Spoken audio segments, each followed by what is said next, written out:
What is up, guys? My name is Robert Donaldson, and today we are back with episode number 3 of Rob's Best Bets for the date of November 30th, 2022. As always, you can find me on Twitter at RobDFB, and if you want more content like this in the future, hit that like and subscribe button because it really does help out a ton. But to jump right in here and give a recap of yesterday's performance, we had another really solid day. We ended the day 4-3 in the win-loss column. But as far as profit goes, we were actually finishing 4.09 units up on the day. So another day in the green, profiting over 4 units.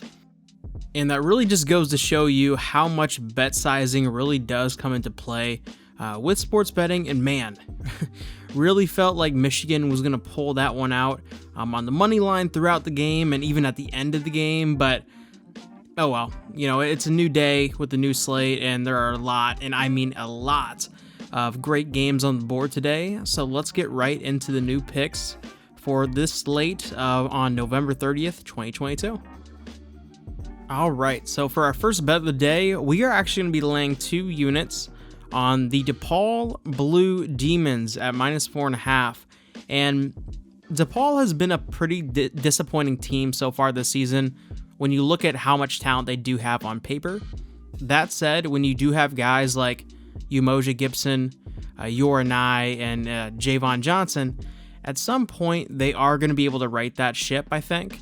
And given how they've been playing, I think this is appropriate value, but it's also appropriate value to take a shot on them with. Just laying the 4.5 here against a decent but not great Samford team. I think this could be one of those games that kind of flips the switch for DePaul moving forward. And let's be on the right side of it, when they do finish the season out pretty decently. So give me the DePaul Blue Demons -4.5, laying 2 units for our first pick of the day. For our second bet of the day here, we are actually going to be taking a look at a day game, starting at 4 p.m. Eastern Standard Time between Santa Clara and Wyoming. And with this game, we're going to be looking at 2 teams who lost a substantial amount of talent from last year's teams. For Santa Clara, they lost Jalen Williams, obviously, to the NBA, which is definitely a notable loss, to say the least.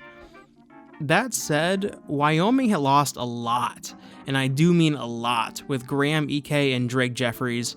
Those 2 guys accounted for the bulk of their three-point shooting, rebounding, inside offense, and inside defense, and they have not come close to even kind of replacing that talent so far this season.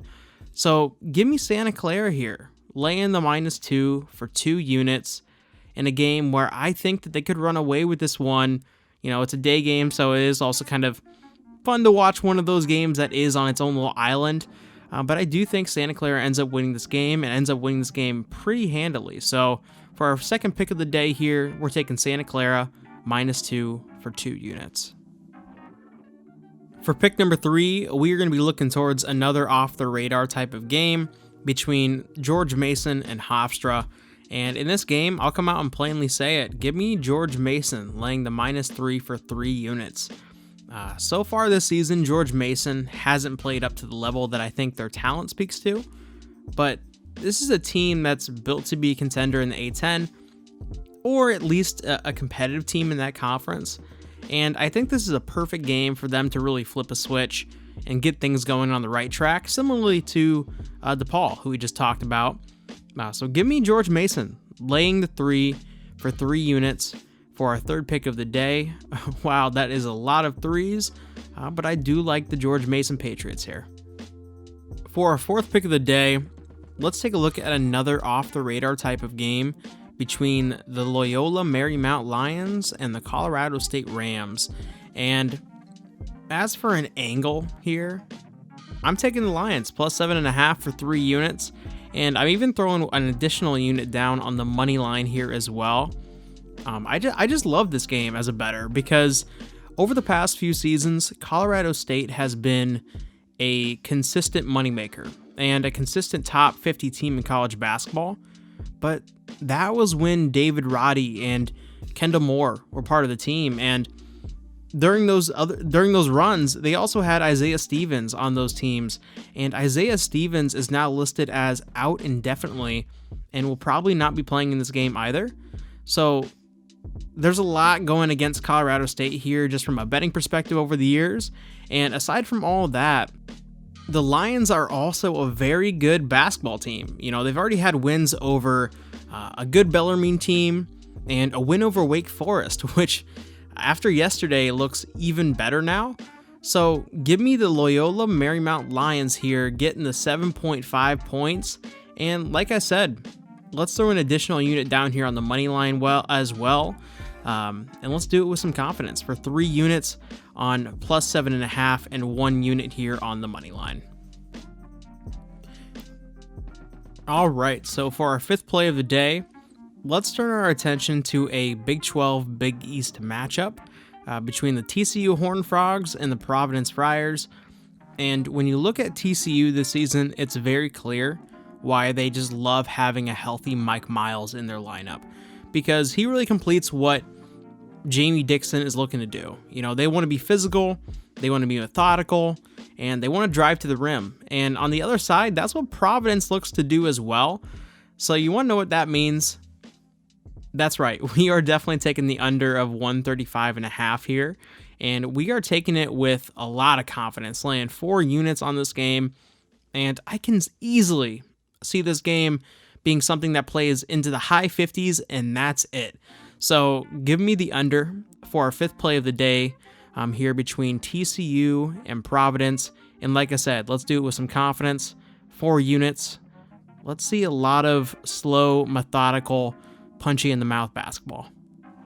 All right, so let's get into our final pick of the day.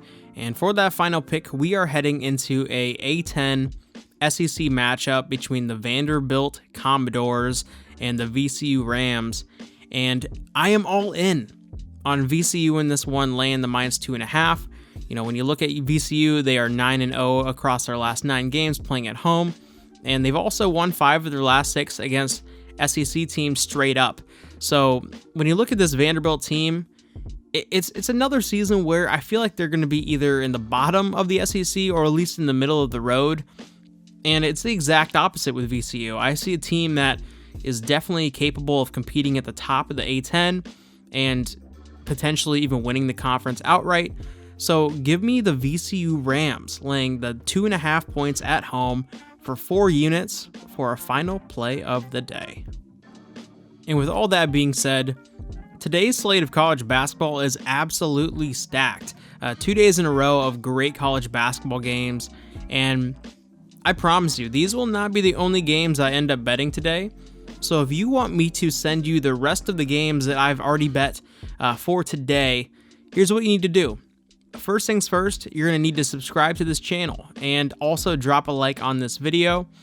And yes, I can definitely see, who does it and who doesn't. And the third thing you're going to need to do is leave a comment below with your Twitter handle or Instagram handle, and I will personally DM the rest of the picks to you for today. So to recap, everything there that I just talked about, drop a like on the video, subscribe, and comment your Twitter handle below, and I will message you the rest of my bets that I will be placing for today. All that being said, I do want to thank you all for continuing to check out these videos, and let's keep this money train rolling.